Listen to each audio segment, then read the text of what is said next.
Les 23.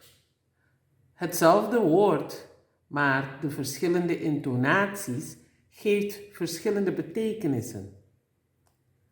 Bij deze woorden valt de klemtoon op de één na laatste lettergreep, maar de manier van uitspreken zorgt ervoor dat de woorden verschillende betekenissen krijgen.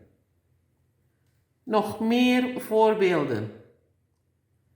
Para is het werkwoord staan en para is vogel.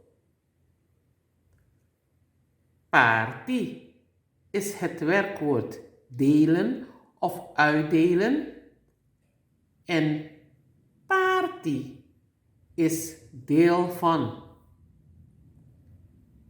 Brasa is het werkwoord omhelzen en